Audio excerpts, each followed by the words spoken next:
4 గంటలకి నాకు వీడియో రావడం జరిగింది. దాంట్లో ఎవరైతే హత్య చేయబడ్డాడో వాళ్ళ డ్రైవరు రాయుడు అనే వ్యక్తి మరి ఆ వీడియో అనేది అందరం చూసాం. నేను మిమ్మల్ని అందరూ కూడా 2 విషయాలు అడగదలుచుకున్నా.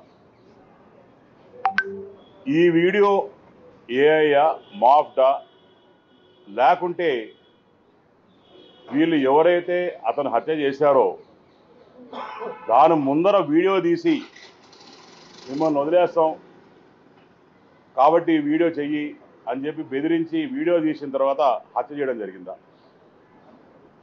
పోనీ ఆ రాయుడు అనేటువంటి బతుకుంటే అన్నా అతన్ని పిలుచుకొచ్చి కూర్చొని మాట్లాడి ప్రజల సమక్షంలోనే ఇది తేల్చుకునేటోళ్ళం. కానీ ఇక్కడ విడ్డూరం ఏంటంటే ఈ హత్య జరిగి దగ్గర 2 నెలలు కావస్తా ఉంది. వీరు జైలు కూడా పోవడం జరిగింది. వీళ్ళు బెయిల్ ఇచ్చిన తర్వాత ఇప్పుడు ఈ వీడియో అనేది రిలీజ్ చేయడం దాంట్లో వీళ్ళ అంతరాయం క్లియర్గా అర్థమైపోతాం. ఒక సింపతి తెచ్చుకోదానికో లేకుంటే కష్టపడి గెలిచి ఈరోజు మంచి పేరు తెచ్చుకొని శ్రీకాళహస్తిని అభివృద్ధి చేస్తున్న నా మీద బుడద జల్లదానికో చేస్తున్నారని చెప్పి ఒక క్లియర్ కట్ సంగతి తప్ప దీంట్లో వాళ్ళ డ్రైవర్తో నాకు డిపాజిట్లు కూడా గెలవని వాళ్ళతో ఆ రోజు మాకు వాస్తవాన్ని ఈ రోజు వరకు కూడా నేను ఆవిడతో ఎన్నో ప్రాబ్లమ్స్ ఫేస్ చేశాను ఎలక్షన్స్ ముందర కూడా.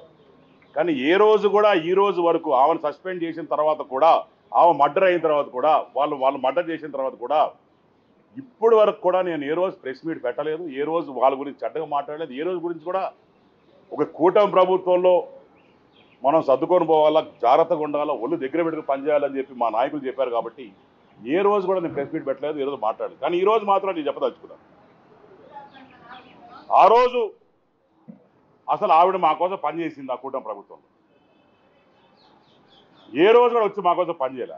ఆఖరికి వాళ్ళ దగ్గర పనిచేసే జనసేన నాయకులు ఎవరైతే ఉన్నారో వాళ్ళని కూడా ఇబ్బంది పెట్టింది ఆవిడ. మేము వెళ్ళి ఇంటికి వెళ్ళి మా తల్లి కావచ్చు మా భార్య కావచ్చు ఇంటికి వెళ్ళి ఓటు అడిగేదానికి పోతే ఓటు అడిగి పనిచేయమ్మా చెప్పేదానికి పోతే కనీసం ఇంట్లో కూడా రానిలే. ఏ రోజు కూడా చెప్పలేదు బాధ మీద. మా అమ్మగారు వాళ్ళ నాన్నగారు 40 సంవత్సరాలు మినిస్టర్కి పనిచేశారు, 40 సంవత్సరాలు ఎమ్మెల్యేకి పనిచేశారు, 20 సంవత్సరాలు మంత్రిగా పనిచేశారు. మా నాన్నగారు మంత్రిగా పనిచేశారు. తర్వాత మేము వచ్చాం 3rd జనరేషన్. ఇంత చరిత్ర ఉండి మా అమ్మను కూడా పోతే లోపల కూడా గేట్ లోపల రానికుండా చేసిన ఆ రోజు ఈరోజు ఇంకా బాధాకరమైన విషయం.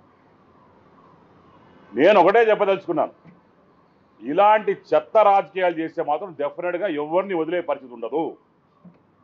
డెఫినెట్గా దీని మీద ఒక స్ట్రిక్ట్ ఎంక్వైరీ చేయాలి.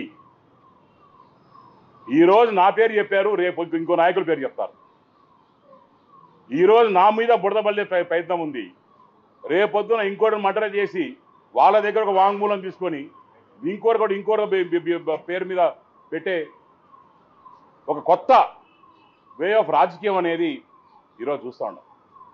నేను కూడా చిన్నప్పటి నుంచి రాజకీయాల్లో ఉన్నాం. దాని తర్వాత నాన్నగారితో ఎన్నో చూశాను. కానీ ఇలాంటి చిల్లర రాజకీయాలు ఎప్పుడు కూడా జీవితంలో కానీ విని ఎరిగినట్టు ఎక్కడా లేదు. బాధేస్తుంది ఇవన్నీ చూస్తే.